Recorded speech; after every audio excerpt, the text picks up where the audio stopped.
भोर भई दिन चढ़ गया मेरी अम्बे, भोर भई दिन। जी हाँ, आज हम बात कर रहे हैं हिंदी सिनेमा के मुख्य गायक श्री नरेंद्र चंचल जी के बारे में। बेशक वो आज हमारे बीच मौजूद नहीं हैं, लेकिन हमारे दिलों में व हमारे ज़हन में वे हमेशा हमेशा जिंदा रहेंगे। भक्ति भजन से जुड़े थे एक ऐसे गायक जिनके भजन आज भी हर इंसान की ज़ुबान पर हैं। माता रानी का जागरण हो और नरेंद्र चंचल जी को हम याद ना करें, ऐसा तो हो ही नहीं सकता। चलो बुलावा आया है, चलो। अपनी भक्ति से इन्होंने माँ देवी के चरणों में वो जगह पाई जिसे आज तक पूरी दुनिया में हमेशा याद किया जाता है। माँ देवी के भजन गा गा कर इन्होंने माता वैष्णो के आशीर्वाद से वो मुकाम हासिल किया जहां इन्हें नेम व फेम के साथ साथ अपार धन दौलत भी मिली। पर इस मशहूर गायक ने अपनी आवाज़ के घमंड पर कैसे कर दिया अपमान माँ वैष्णो देवी का, और कैसे माँ वैष्णो ने छीन ली इस गायक की मधुर आवाज़। माता वैष्णो के भजन व गीतों को गाने के लिए नरेंद्र चंचल जी तरस कर रह गए।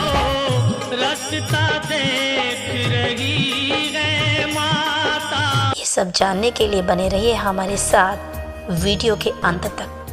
अपनी आवाज़, लगन, मेहनत माँ वैष्णो देवी के आशीर्वाद से ये कामयाबी के उस मुकाम तक पहुंच गए जहां पर पहुंचना हर इंसान का एक ड्रीम होता है। नरेंद्र चंचल को जागरण में बुलाना एक ऐसा स्टेटस सिंबल सा बन गया था कि पैसे वाले बड़े लोग चंचल जी को बुलाने के लिए कोई भी राशि देने को तैयार रहते थे। यहाँ तक कि नरेंद्र चंचल जी जो भी तारीख देते हैं, जागरण उसी दिन होता था। वो देश के सबसे महंगे जागरण गायक बन चुके थे। दिल वाली पाल किच तेनू मां बिठाना है। बचपन से ही वे देवी माता के भक्त बन गए थे। इनका जन्म अमृतसर के नमक मंडी में 16 अक्टूबर 1940 को हुआ। ये अपने 7 भाई बहनों में से एक थे। इनकी माँ काली व दुर्गा की पूजा उपासना में लीन रहती थी। नरेंद्र की माताजी कैलाशवती तो घर में नियमित आरती कीर्तन के साथ साथ रोज़ाना मंदिर भी जाती थी। माता रानी की भक्ति पर उनका ध्यान उनकी माँ ने ही दिलवाया था। सर्दियों के दिनों में भी अमृतसर की कपकपा देने वाली ठंड में भी सवेरे नहा धोकर मंदिर आना नरेंद्र को मुश्किल लगता था, लेकिन बाद में इन्हें माँ की भक्ति में आनंद आने लगा और वो खुद भी माता के भजन गाने लगे। 7 भाई बहनों में माँ जब मंदिर जाती थी सिर्फ मुझे ही उठा के लेके जाती। मूल नाम नरेंद्र खरबंदा था, लेकिन सभी को इनका स्वभाव बहुत चंचल लगता था, इसलिए सभी लोगों द्वारा इन्हें चंचल कहे जाने पर इनका नाम नरेंद्र खरबंदा से नरेंद्र चंचल हो गया। इसी बीच नरेंद्र ने एक संगीत ग्रुप को ज्वाइन किया। ये ग्रुप दूर दराज एरिया में जाकर संगीत प्रस्तुत करते थे। यहाँ नरेंद्र को एक शो के 65 रुपये मिला करते थे। नरेंद्र अपने ग्रुप के साथ साथ जगह जगह जाकर अपने भजन व गीत प्रस्तुत करते थे। बस यही समय था जब नरेंद्र चंचल जी की जिंदगी बिल्कुल बदलने वाली थी। नरेंद्र चंचल जी को एक कार्यक्रम के लिए मुंबई बुलाया गया, जहां गेस्ट के रूप में हिंदी भारतीय सिनेमा के मुख्य एक्टर मिस्टर राज कपूर जी थे। नरेंद्र द्वारा गाए गए भजनों ने वो समा बांधा कि राज कपूर जी को चंचल जी की सुर व ताल बहुत भा गई और फिर राज कपूर जी ने नरेंद्र चंचल जी को मिलने के लिए अपने आर.के. स्टूडियो में बुलाया। जब वे नेक्स्ट डे राज कपूर जी से मिले तो उन्होंने नरेंद्र चंचल जी को अपनी मूवी बॉबी में गाना गाने के लिए कहा। मेरी ना ढोलना मैं ही बोलना। नरेंद्र के लिए ये सब एक सपने जैसा था, लिहाजा नरेंद्र ने बॉबी मूवी के लिए एक गाना रिकॉर्ड किया और यह गाना बॉलीवुड का सुपरहिट गाना साबित हुआ और इन्हें उस गाने को गाने के लिए बेस्ट प्लेबैक सिंगर का अवार्ड भी मिला। बॉबी फिल्म में गाए जाने वाले गाने की वजह से वे पूरे बॉलीवुड में फेमस हो गए और फिर उन्होंने अमिताभ की मूवी बेनाम के लिए भी एक गाना गाया।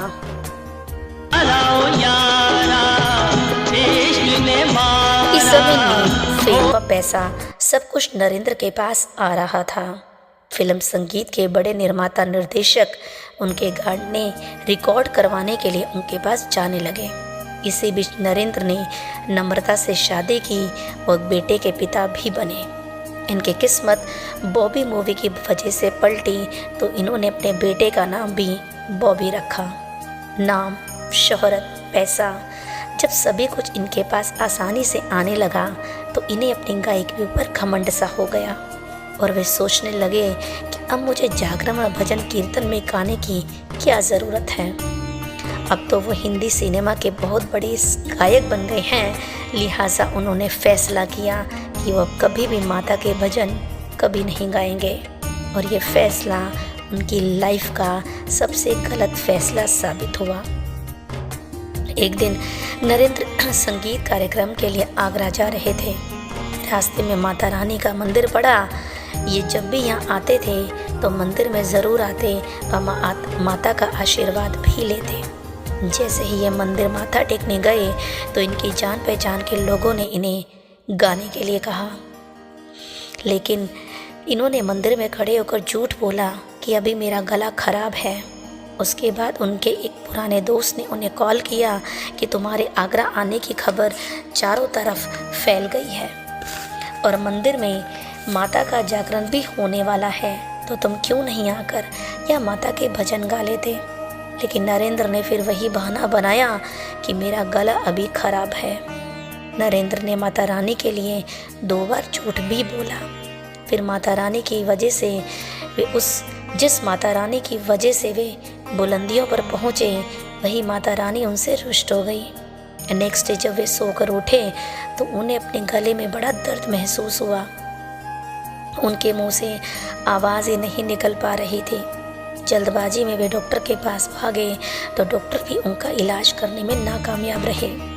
उन्होंने अपने गले को देश विदेश के जाने माने डॉक्टर्स को भी दिखाया, लेकिन कोई भी डॉक्टर इनकी आवाज़ को वापस नहीं ला सका। इसी तरह 6 महीने बीत गए, लेकिन नरेंद्र की आवाज़ वापस नहीं आई। वे अब बिल्कुल गूंगे हो चुके थे। उन्होंने मान लिया था कि अब उनकी आवाज़ कभी वापस नहीं आएगी। वो मायूस हो गए, जिंदगी से बिल्कुल निराश हो गए। लेकिन तभी अचानक उनकी पत्नी नम्रता ने उनके पास आकर एक दिन कहा और उन्हें याद दिलाया कि कैसे तुमने माता के दरबार में झूठ बोला और बहाने भी बनाए। नरेंद्र भूल गए थे कि जिस माता रानी के आशीर्वाद से वे अपने मुकाम को हासिल कर पाए हैं, उसी वक्त उन्हें माता रानी के रुष्ट होने की बात समझ में आई।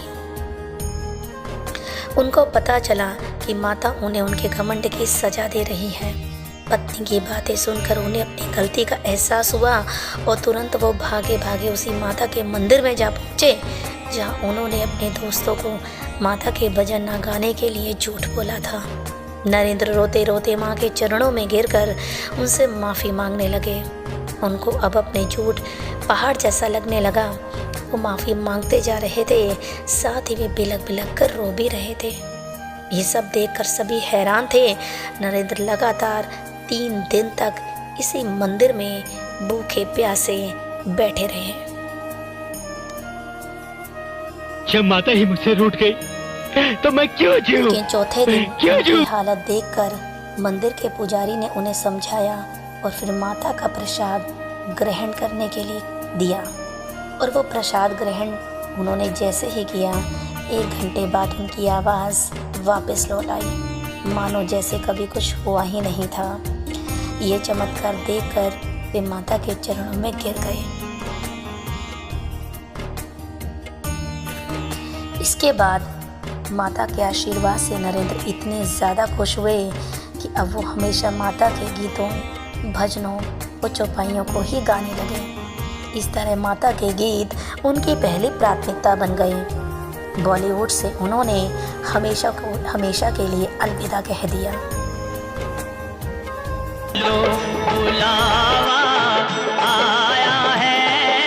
इस तरह देवी माता की उन्होंने खूब सेवा अर्चना की और देश विदेश में वे और भी फेमस हो गए।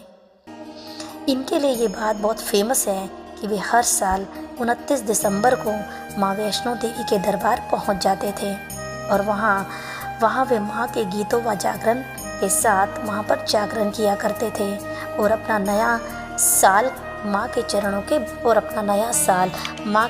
के बीच मनाते थे। लेकिन कोरोना काल में ऐसा नहीं हो पाया। उसी साल उनकी तबीयत खूब बिगड़ी व अपोलो अस्पताल में उन्हें एडमिट किया गया, जिसके बाद वे कोमा में भी चले गए और फिर 22 जनवरी 2020 को उनकी आवाज़ हमेशा के लिए खामोश हो गई और माता का यह परम भक्त हमेशा के लिए यहाँ से रुखसत हो गया। इनके निधन पर भारतीय हिंदी सिनेमा के सभी छोटे बड़े कलाकारों ने शोक प्रकट किया। देश के प्राइम मिनिस्टर ने इनकी मृत्यु पर शोक जताया और सभी लोगों ने नम आंखों से उन्हें श्रद्धांजलि दी। नरेंद्र चंचल साहब जो है वो चल बसे हैं, तो उनकी याद में कहना चाहता हूँ कि बेहद इतनी रूहानी आवाज़ थी उनकी। उन्होंने पूरी दुनिया के अंदर माँ वैष्णो का नाम का जय घोष किया है और ये ऐसा नुकसान हुआ है जिसकी कोई भरपाई है ही नहीं। आज भले ही नरेंद्र चंचल हमारे बीच नहीं हैं, लेकिन उनके द्वारा गाए गए गीत व भजन आज भी हमारे दिलों में उन्हें जिंदा रखे हुए हैं। तेरे बिन रह नहीं सकता माँ मैनू ते। दोस्तों, आपको ये वीडियो कैसा लगा और नरेंद्र चंचल जी के बारे में जानकारी आपको कैसी लगी, कमेंट बॉक्स में लिखकर ज़रूर बताएं। तो दोस्तों, अगर आपको मेरा ये वीडियो अच्छा लगा हो तो इस चैनल को सब्सक्राइब ज़रूर करें व लाइक शेयर ज़रूर करें। बेल आइकन का बटन दबाना ना भूलें। तो चलिए अब आपसे मिलते हैं अपने अगले वीडियो में। Thank you.